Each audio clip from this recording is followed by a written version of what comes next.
বাংলাদেশে রোহিঙ্গা শরণার্থীর সংখ্যা ৩৩,০০০, কিন্তু ২০১৭ সালে এদেশে আশ্রিত ১২ লাখ মিয়ানমার নাগরিক কাগজে কলমে বাস্তুচ্যুত রোহিঙ্গা হলেও তাদের সুযোগ সুবিধাও শরণার্থীর মতোই। আর এই রোহিঙ্গাদের বাংলাদেশ আশ্রয় দিয়েছিল নিজ দেশ থেকে বিতাড়িত হয়েছিল বলেই। তবে নির্যাতনের দোহাই দিয়ে এদেশে আশ্রয় নেওয়া রোহিঙ্গারা এখন অপরাধের সাম্রাজ্য গড়েছে ক্যাম্প জুড়ে। ক্যাম্পের অবস্থা ভীষণ খারাপ। ক্যাম্প বলতে এতারা মানে কি গ্রুপ গ্রুপ আলতবাদী তারা মারামারি দেয়। মারামারির মধ্যে কি মরে যাবো পাবলিক কিন মাঝে কলে যে তারা ডটো মানুষ হয়তো ফারা দো ইতার ফারা থাকলে মতো তারা বাদ হয়তো তোরা ফারা না থাকতো তো ফারা থাকতো ফারা লাগিয়ে মারামারি দেয়। ক্যাম্প মারে বহুত মারামারি কল করে হারে বা আর বাইক গো আলেকিন তো মাঝে তো মোর বাইক গো তো ও তো হন হসুরি তারা কে কেন মাঝ দিও আদা মরা আদা জিতা আছি আদা মরা আদা জিতা কইলে ন মরা ন জিতা মাজা খালি ও দিয়াতে সিহো দোয়া যে তারা সিহো হইলে তার খলি দেখা বলে আদা মরা আদা জিতা তো আর ইন দিলা। মানবিক সেবা সংস্থার প্রতিনিধিরাও বলছেন ৩২টি ক্যাম্প জুড়ে চলছে অরাজকতা। আমরা এখন যে পরিস্থিতি দিয়ে যাচ্ছি, বিশেষ করে রোহিঙ্গা ক্যাম্পে আমাদের কাজ করাটা একটা বড় ধরনের চ্যালেঞ্জ হয়ে যাচ্ছে।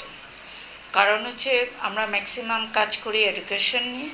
তো এডুকেশনে যে সমস্ত একটু টিনের ছেলেমেয়েরা অথবা টিচার যারা ভলেন্টিয়ার সাপোর্ট দিচ্ছে সেই সমস্ত তাদেরকে টার্গেট করা হচ্ছে এবং তাদেরকে ওখান থেকে নিয়ে অন্য জায়গায় নিয়ে যাচ্ছে, আবার টর্চার করে ফেরত দিচ্ছে।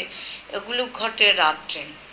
এখন এই জায়গাগুলোতে কাজ করার ক্ষেত্রে আমার কাছে মনে হয় যে আমাদের দেশের জনবল এবং আইনশৃঙ্খলা বাহিনী অনেক কাজ করছে। তাদের আমি বলবো তাদেরকে ধন্যবাদ। এই পরিস্থিতিতে এখনও যেই জায়গায় আছে সেটাতে তাদের প্রশংসা পাওয়ার যোগ্য, কিন্তু যেভাবে যাচ্ছে এটা যদি এখনই কন্ট্রোল না করে আমাদের জন্য বিপর্যয় ঘটবে। এ অবস্থায় রোহিঙ্গাদের নিজ দেশে ফেরত পাঠানো জরুরি হলেও শরণার্থী বিষয়ক কমিশনার প্রত্যাবাসনের কোনো সুখবর দিতে পারছেন না। ফাইনালি তাদেরকে তাদের দেশে প্রত্যাবাসন করা, এই প্রতিটি ক্ষেত্রেই বাংলাদেশ আসলে ব্যাপক চ্যালেঞ্জের মুখোমুখি হচ্ছে। প্রতিদিনই আমরা চ্যালেঞ্জ ফেস করছি। প্রথমত চ্যালেঞ্জ হচ্ছে যে আমরা মিয়ানমারের তরফ থেকে যে ধরনের সহযোগিতা পাওয়ার কথা প্রত্যাবাসনের ক্ষেত্রে, দুঃখজনকভাবে আমরা 2017 সাল 18 সালের পর থেকে সেরকমটি সহযোগিতা আমরা মিয়ানমারের তরফ থেকে পাইনি। নিজ সরকারি বাহিনী এবং ওখানকার যে বিদ্রোহী গোষ্ঠীর মধ্যে সেই পরিস্থিতির কারণে আমরা আসলে সেই ধরনের কোনো আলোচনারও আর মিয়ানমার থেকে সাড়া পাচ্ছি না। তো সেই কারণে আসলে পুরোটাই অনেকটা থমকে গেছে। একদিকে রোহিঙ্গা প্রত্যাবাসনের অনিশ্চয়তার সাথে দাদা গোষ্ঠীর অনুদানে ভাটা, অন্যদিকে রোহিঙ্গাদের অপরাধ প্রবণতা, সব মিলে সামনের সময় নিয়ে খানিকটা উদ্বেগে আছেন অনেকেই।